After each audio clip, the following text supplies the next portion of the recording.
రేవంత్ ప్రభుత్వానికి ఆగస్టు సంక్షోభం తప్పదన్నారు BJP MP Laxman.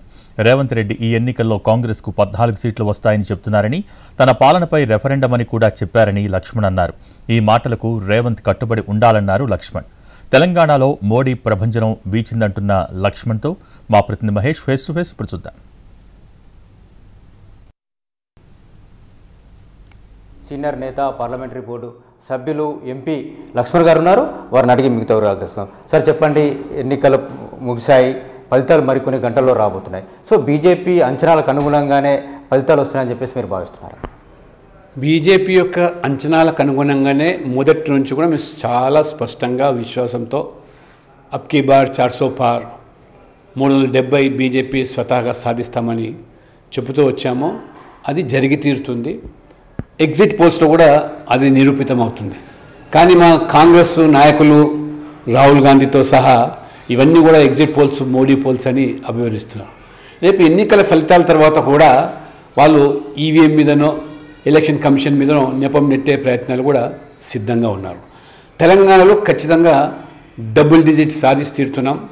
Revanth Reddy గారు 100 రోజుల పాలనకు ఇది రెఫరెండం అన్నారు. ముఖ్యమంత్రిగా వారు ఆ మాట కట్టుబడి ఉండాలి. 14 సీట్లు 100 రోజుల పాలనకు రెఫరెండంగా ఇవ్వబోతున్న తీర్పుకు రేపు శిరసావించాలని చెప్పి కూడా నేను వారికి నేను విజ్ఞప్తి చేస్తూ ఉన్నాను. బీజేపీకి 200 సీట్లు కూడా దాటవు, మాకే 300కు పైగా సీట్లు వస్తాయని చెప్పేసి ఇండి కూటమి అంటున్నటువంటి నేపథ్యం అదేవిధంగా సవాళ్ళు కూడా వేస్తున్నటువంటి పరిస్థితి. వాళ్ళని చూస్తే జాలి ఇస్తుంది. అసలు నరేంద్ర మోడీ గారి పాపులారిటీ చూస్తూ ఉంటే మొదటిసారి 2014లో 282 స్థానాలు సాధిస్తే దాదాపు 30% ఓట్లు. రెండోసారి దాన్ని అధిగమించి 303 స్వతహాగా బీజేపీ 33% ఓట్లు రావడం జరిగింది. ఇప్పుడు 370 స్థానాలు దరిదాపుల్లో వచ్చే అవకాశం చాలా స్పష్టంగా ఎగ్జిట్ పోల్స్ నిరూపిస్తున్నాయి. 40 మేము అసలు ఊహించాం 35% వస్తుందేమో ఈసారి అని, కానీ ఇప్పుడు 40% కూడా మించిపోతూ ఉన్నది. ఇది భారతదేశ చరిత్రలో స్వాతంత్రం తర్వాత ఇది రికార్డు, హిస్టరీ. నెహ్రూ గారు కూడా 2 సార్లు ప్రధానమంత్రి గెలిచి 3వసారి గెలిచేటప్పటికీ సీట్లు తగ్గినాయి, ఓట్లు తగ్గినాయి. కానీ వాళ్ళ మోదీ గారి పాపులారిటీ ఎంత పెరిగిందంటే ప్రతి తడవ కూడా ఓట్లు పెరుగుతూ ఉన్నాయి, సీట్ల సంఖ్య పెరుగుతుంది. ఇది 3వసారి కూడా ఓట్ షేర్, సీట్స్ పెరగడం అనేది మోదీ గారికి సాధ్యమైంది. 2004లో కూడా ఇలానే చెప్పారు, మరోసారి కూడా బీజేపీ గవర్నమెంట్ వస్తుందని చెప్పేసి అప్పుడు చెప్పారు.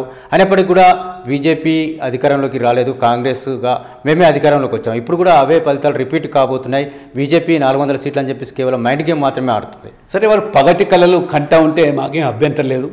ఇంకా 24 గంటలు కూడా లేదు. తర్వాత సాకులు వెతుక్కోవడానికి ఈ పాటికే వాళ్ళు ఎవరికి వాళ్ళు సిద్ధమవుతున్నారు. కూటమి నాయకులంతా కూడా ఏకమై నరేంద్ర మోడీ గారి మీద గెలిచిన తర్వాత ఈవీఎం అడ్డం వచ్చిందో, ఎలక్షన్ కమిషన్ అడ్డం వచ్చిందో, సిబిఐ, ఈడీఓ ఎవరి మీద నెప్పడానికి వారు సిద్ధంగా ఉన్నారు. ఎందుకంటే వారు న్యాయస్థానాలు కూడా వదలలేదు. వారు న్యాయస్థానాలను కూడా ఆపాదించే విధంగా ఆ కూటమి సభ్యులు మాట్లాడితే ఎవ్వరు కూడా ఈ ఎన్నికల్లో ఎన్ని రకాల విష ప్రచారం చేశారు.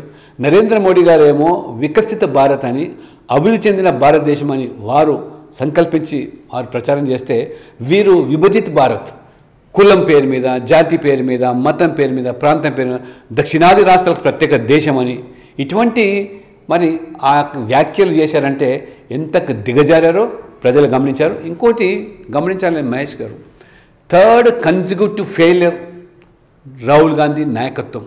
తెలంగాణలో మీరు రివ్యూ కూడా చేశారు, బీజేపీకి సంబంధించినటువంటి అభ్యర్థులతో కావచ్చు, అదేవిధంగా కన్వీనర్లు, ఇన్ఛార్జ్లతో కావచ్చు.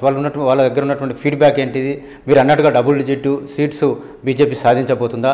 మీరు ఏ సీట్లలో గెలుస్తారని చెప్పేసి నిన్న చాలా స్పష్టంగా ఉదయం నుంచి రాత్రి వరకు మేము అందరితో కూడా పార్లమెంటు కన్వీనర్లతోని, ప్రభాలతోని, జిల్లా అధ్యక్షులతోని, అసెంబ్లీ కన్వీనర్లతోని, విడివిడిగా చివరికి అభ్యర్థులతో కూడా సమావేశమయ్యాం, సమీక్ష చేశాం. ఖచ్చితంగా మేము డబుల్ డిజిట్ సాధిస్తున్నామని పూర్తి నమ్మకం అందరూ కూడా వ్యక్తం చేస్తున్నారు. ఏమాత్రం కూడా ఎక్కడ చూసినా మోదీ ఈ యొక్క ప్రభంజనం ప్రతి పల్లెల్లో కనబడ్డదని అన్ని పార్టీలకు సంబంధించిన కార్యకర్తలు, ఓటర్లు కూడా ఈసారి మోదీ కోటేశాం. వాళ్ళ ఎంపీ ఎవరనేది కాకుండా మాకు పిఎం మోదీ కావాలని ఆలోచనతో మారుమూల పల్లెల్లో కూడా పండు ముసలి కూడా ఇవాళ 80 వాళ్ళు కూడా మోదీ కోసమే ఓటేశామని చెప్తున్నట్టుగా ఆ వార్తలు ఒక్కొక్కటి విచిత్రంగా నేను చెప్తా ఉంటే ఒక్కొక్క వారు మరి ఆ సమీక్షలో ఆశ్చర్యపోతున్నాం. తెలంగాణలో డబుల్ డిజిట్ నంబర్ని బీజేపీ చేరుకుంటుంది. ఏదైతే కాంగ్రెస్ దీన్ని రెఫరెండంగా భావించిందో ఆ రెఫరెండంగా తీసుకోవాలని చెప్పేసి కూడా ఆయన డిమాండ్ చేస్తున్నటువంటి నేపథ్యం. కెమెరామెన్ అశోక్తో మహేష్, ఎన్టీవీ, హైదరాబాద్.